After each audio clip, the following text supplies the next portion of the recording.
A very good afternoon to everyone. So today we are going to start the lesson number 1, accounting, the concepts and its conventions.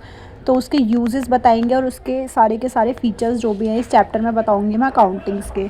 तो let's start with the meaning of the accounting की accounting actually में है क्या। तो accounting वो process होता है जहाँ पे हम अपनी हर एक ट्रांजेक्शन्स को आइडेंटिफाई करते हैं सबसे पहले, उसके बाद उसे मेज़र करते हैं मनी टर्म्स में है नहीं है, मतलब हर एक चीज़ उसकी मेजरिंग होगी। देन हम उसे रिकॉर्ड करते हैं, रिकॉर्डिंग सबसे फर्स्ट होता है जर्नल, उसके बाद फिर उसे क्लासीफाइंग करते हैं दैट इज़ लेजर, उसके बाद उसे समराइजिंग करते हैं, एनालाइज करते हैं, इंटरप्ट करते हैं और फिर उसको लोगों में बताते हैं। तो दैट इज़ कॉल्ड अकाउंटिंग। मैंने पूरा का पूरा ये पीडीएफ बना दिया, आप इससे हेल्प ले सकते हो। उसके बाद फिर अकाउंटिंग क्या होती है, अकाउंटिंग में छोटा वर्ड में आपको याद रखना है सिस्टमेटिक नॉलेज ऑफ अकाउंटिंग। यहाँ पे हर एक चीज़ जो है अकाउंटिंग है वो सिस्टमेटिक नॉलेज पे मिलेगी।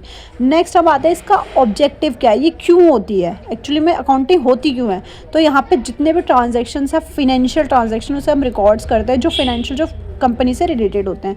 फिर होता है कि इसके अंदर हम फाइनेंशियल इन्फॉर्मेशन देते हैं यूज़र्स को, फिर हम इसमें प्रॉफिट और लॉस असरटेन करते हैं। ये सब बहुत नॉर्मल है, आपने 11th में पढ़ा हुआ है। हम इसमें फाइनेंशियल पोजीशन जो है बैलेंस शीट जिसे कहते हैं हम वो डिस्क्लोज करते हैं इसके अंदर, हम इससे सारे के सारे डिसीजंस लेते हैं लाइक दैट। फिर आते हैं हम यहाँ पे, मैंने आपको साइड में एक डायग्राम सा है, मैंने आपको पूरा बता रखा है कि फाइनेंशियल स्टेटमेंट में सबसे पहले बनता है ट्रेडिंग एंड पीएनएल अकाउंट जिससे हम ग्रॉस प्रॉफिट नेट प्रॉफिट निकालते हैं, फिर बैलेंस शीट बनती है, फिर लास्ट में बनता है कैश फ्लो स्टेटमेंट जिससे कैश की पोजीशन पता लगती है कंपनी में है क्या। नाउ हम मूव ऑन करते हैं double entry system. Double entry system क्या होता है, that is debit and credit. जो चीज़ एक बार डेबिट हुई है वो क्रेडिट होगी ही होगी, that is none very obvious. अब डबल एंट्री सिस्टम के 3 रूल्स होते हैं जिसे हम गोल्डन रूल्स बोलते हैं अकाउंटिंग के, आपने पढ़े होंगे।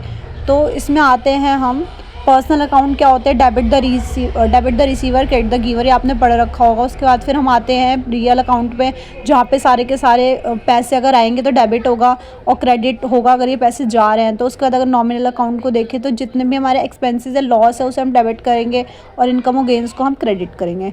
और यहाँ पे कुछ एडवांटेजेस दे रखे हैं जो मैंने आपको ऑलरेडी मैं आपको ऊपर बता चुकी हूँ कि क्या एडवांटेज होते हैं। तो ये सब आप एक बार गो थ्रू कर लेना। इसकी लिमिटेशंस भी है। लिमिटेशंस क्या होते हैं, जैसे कि नॉन मोनेटरी को हम नहीं इसमें रिकॉर्ड करते जो बिना पैसों की हैं। इसमें मैनिपुलेशन यानी कि हम ज़्यादा मैनिपुलेट कर सकते हैं, उसकी ज़्यादा पॉसिबिलिटी है। तो ये सब आपका नॉर्मल दे रखा है यहाँ पे, वो सब आप एक बार गो थ्रू कर लेना। मैं आपका पीडीएफ यहीं पे नीचे अटैच कर दूँगी, आप इसको एक बार रीड आउट कर लेना ओनली, ज़्यादा इंपॉर्टेंट नहीं है। अब हम सबसे इंपॉर्टेंट की तरफ चलते हैं, दैट इज़ कॉस्ट अकाउंटिंग। क्या होता है कॉस्ट अकाउंटिंग, होती है हम कॉस्ट को कैसे कम कर सकते हैं। मिनिमम कॉस्ट मतलब हर एक प्रोडक्ट की मिनिमम कॉस्ट क्या होनी चाहिए, उसमें कंट्रोल कैसे करें, दैट इज़ कॉस्ट अकाउंटिंग। फिर आता है हमारे पास मैनेजमेंट अकाउंटिंग। क्या होती है कि हम किसी भी अकाउंटिंग में फॉर्मुलेशंस को, पॉलिसी को कैसे फॉर्मुलेट करना है, ये सब डिसीजन वगैरह, तो ये सब मैनेजमेंट में आता है। फिर टैक्स क्या होती है, आपको पता ही है, इनकम टैक्स होती है, टैक्स वो वाली होती है जो हम टैक्स सेल्स पे टैक्स लगाते हैं, तो ये सारे टैक्स में आ जाते हैं। और सोशल रिस्पॉन्सिबिलिटी होती है जो कि सोशली हम करते हैं लोगों के लिए, जो सोशली हमारे यहाँ लोग जो आसपास रहते हैं उनके लिए हम क्या संदेश दे रहे हैं, लाइक दैट। अब यूज़र्स कौन है अकाउंटिंग के, तो आपको पता है 2 तरीके के यूज़र्स होता है, इंटरनल और एक्सटर्नल। इंटरनल यूज़र्स जैसे कि जो हमारी कंपनी के अंदर से हैं, लाइक ऑनर हो गया, मैनेजर हो गया, मैनेजमेंट एम्प्लॉयज़ जो भी है सब लोग। उसके बाद एक्सटर्नल होते हैं जैसे वो बाहर से प्रभावी करते हैं, लाइक क्रेडिटर्स जो होगा, हमारे बैंक्स हो गई, गवर्नमेंट की कोई पॉलिसी हो गई, लाइक दैट। ये आप एक बार गो थ्रू कर लेना। अब इसके बाद आता है हमारे पास अकाउंटिंग का प्रोसेस क्या होता है। तो मैंने आपको ऊपर ही बता दिया, सबसे पहले ट्रांजैक्शन होगी कोई, उसको हम रिकॉर्ड करेंगे एज अ जर्नल। उसके बाद उसको हम क्लासीफाई करेंगे लेजर में, आपको पता ही होगा जर्नल के बाद लेजर बनाते हैं। उसके बाद समराइजिंग करेंगे, हम ट्रायल बैलेंस बनाएंगे, पीएनएल बनाएंगे, बैलेंस शीट बनाएंगे। उसके बाद फिर उसको एनालाइज करेंगे, उसके बाद हम इसे यूज़र्स के पास कम्युनिकेट कर देंगे।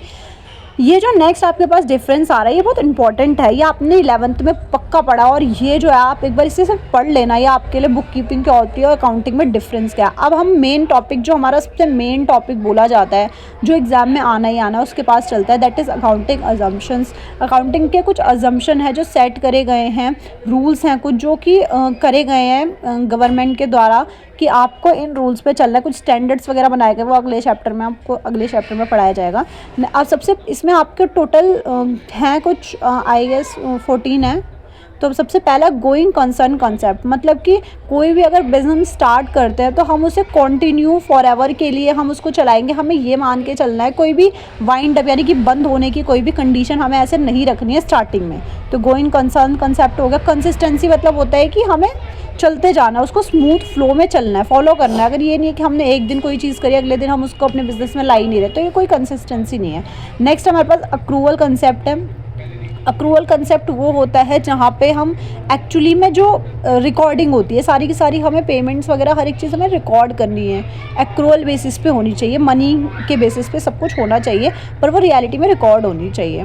नेक्स्ट हमारे पास बिजनेस एंटिटी कॉन्सेप्ट में ये आता है जहाँ पे जो मालिक है वो अलग है और जो बिज़नेस है वो अलग है, हम दोनों को एक नहीं रख सकते हैं, ठीक है। तो ये तो आपने सब पढ़ रखा अपने 11th में, एक बार हम सिर्फ गो थ्रू कर रहे हैं। मनी मेजरमेंट कॉन्सेप्ट होता है जहाँ पे सिर्फ मनी की ट्रांजेक्शन्स रिकॉर्ड होती है, जो मनी है सब कुछ वो रिकॉर्ड होगा ओनली। नेक्स्ट हमारे पास अकाउंटिंग पीरियड कॉन्सेप्ट होता है कि हमें पता है कि हमारी जो फिनेंशियल ईयर है वो 1 अप्रैल से लेकर 31 मार्च तक होती है, और जो हमारी कैलेंडर ईयर होता है जो नॉर्मल इंसान जो है वो फॉलोअप करता है, दैट इज़ 1 जनवरी से 31 दिसंबर तक। बट जो फिनेंशियल जो अकाउंट्स के बच्चे हैं, जो कॉमर्स के स्टूडेंट्स हैं, वो क्या फॉलो करते हैं financial as a 1 April to 31 March तक। तो हमें उसके पीरियड में ही हमें जितना भी एक साल के पीरियड में प्रॉफिट है लॉस है, हमें सब कुछ उसको रिकॉर्ड करना होगा, that is accounting period concept. फिर आता है हमारे पास अकाउंटिंग कॉस्ट कॉन्सेप्ट। तो हमें पता है कि हम किसी भी चीज़ की कॉस्ट किस तरीके से निकालते हैं, उसमें हमें हर चीज़ को लेस करना होगा। ट्रांसपोर्ट का खर्चा है उसके अंदर इंस्टॉलमेंट्स का खर्चा है, आप कोई भी मशीन लेकर आते हो फॉर श्योर है कि 4 साल बाद 5 साल बाद उसमें कोई डिप्रिशिएशन होगा, सब कुछ होगा, तो हमारी एट द एंड कॉस्ट जो होगी वो हमारी कॉस्ट पे मैटर करता है। इसके ऊपर अभी आप आगे चैप्टर भी है कॉस्ट किस तरीके से बनाता है, लाइक दैट। तो आप याद रखोगे अकाउंटिंग का कॉन्सेप्ट होता गया है। नेक्स्ट हम आते हैं ड्यूअल एस्पेक्ट कॉन्सेप्ट। ये बहुत इंपॉर्टेंट है और बहुत ईजी भी है। आपको पता होगा कि ड्यूअल एस्पेक्ट कॉन्सेप्ट होते हैं जहाँ पे किसी भी ट्रांजेक्शन का दो तरफ इफेक्ट जाता है, दैट इज़ एक तरफ जाएगा डेबिट में, एक तरफ जाएगा क्रेडिट में। अगर कोई भी हम गुड्स लेके आए हैं तो गुड्स जो है वो डेबिट होंगी, और कैश या क्रेडिट पे आया तो वो डेबिट और क्रेडिट होगा। तो ऑब्वियसली ये सब ड्यूअल एस्पेक्ट में मतलब दो तरीके के उसके इफेक्ट जाएंगे। अब नेक्स्ट आता है हमारे पास मैचिंग कंसेप्ट। मैचिंग कंसेप्ट होता है कि हमारे जितने भी रेवेन्यू यानी कि हमारी जितनी भी इनकम है वो एक्सपेंसेस से मैच होनी चाहिए। तो ऑब्वियसली अगर मैच होगी तभी उसका इफेक्ट जीरो हो पाएगा। नेक्स्ट है हमारे पास objective evidence. Objective evidence concept में होता है कि आपके जितने भी एंट्रीज हैं वो आपकी एविडेंस यानी कि प्रूफ और रियल में वो होनी चाहिए। आप कुछ भी गलत एंट्री कुछ भी आप उसे वाउचर्स में ट्रांजैक्ट को रिकॉर्ड करो, सब कुछ करो, लेकिन आपका डॉक्यूमेंट्री के साथ आपको वो ये कंसेप्ट भी बता दें कि आपको डॉक्यूमेंट्स के साथ उसे सब स्टफ़ करना पड़ेगा कि आप इन फ्यूचर उसको गलत ना हो। कुछ भी रियलाइजेशन होता है, आपको पता है, आपने 12th में पढ़ा है कि रियलाइजेशन अकाउंट बनाते हैं जहाँ से हम अपनी हर एक बिज़नेस के जो ट्रांजैक्शंस है उसको हम रियलाइज़ करते हैं, वेदर ये लॉस हो रहा है प्रॉफिट हो रहा है। जैसे कि रियलाइजेशन में आपको थोड़ा सा और स्टफ़ करके बताती हूँ। इसके अंदर रियलाइजेशन का मतलब है रेवेन्यू, एनी बिजनेस किसी भी बिजनेस ट्रांजैक्शन से रेवेन्यू हो रहा है उसको हम लिखेंगे, उसको हम रिकॉर्ड करेंगे, इधर वो प्रॉफिट है लॉस है।